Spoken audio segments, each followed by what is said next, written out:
होण्याची शक्यताच नाही आणि शांती वाचून सुखप्राप्ती कशी होऊ शकेल? तात्पर्य: जो मनुष्य कृष्ण भावना भावित होत नाही तोपर्यंत त्याला शांतता प्राप्तीची शक्यताच नाही. म्हणून 5व्या अध्यायात निश्चितपणे सांगितले आहे की जेव्हा एखादा मनुष्य जाणतो की तप आणि यज्ञ याच्या सर्व शुभ फलांचे श्रीकृष्ण हेच केवळ भोक्ता आहेत, संपूर्ण प्राकृत सृष्टीचे स्वामीही तेच आहेत आणि सर्व प्राणी मात्रांचे तेच खरे मित्र आहेत, तेव्हाच त्याला वास्तविक शांतीची प्राप्ती होते. म्हणून जो कृष्ण भावना भावित नाही त्याच्या मनापुढे अंतिम ध्येय असू शकत नाही.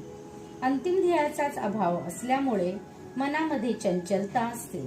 जेव्हा एखादा निश्चितपणे जाणतो की श्रीकृष्ण हेच भोक्ता, स्वामी आणि प्रत्येकाचे मित्र आहेत, तेव्हाच तो स्थिर मनाद्वारे शांतीची प्राप्ती करू शकतो. म्हणून जे श्रीकृष्णाशी संबंध न ठेवता आपले कर्म करतात ते निश्चितपणे नेहमी दुःखी आणि अशांतच असतात.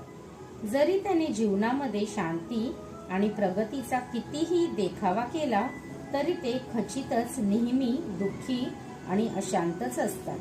कृष्ण भावना ही स्वयंप्रकाशित शांत स्थिती आहे जी केवळ श्रीकृष्णाशी संबंध ठेवल्यानेच प्राप्त होऊ शकते.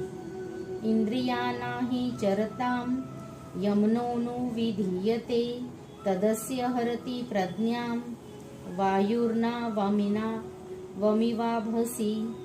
ज्याप्रमाणे सोसाट्याच्या वाऱ्याने पाण्यातील नाव इतस्ततः ओढून नेली जाते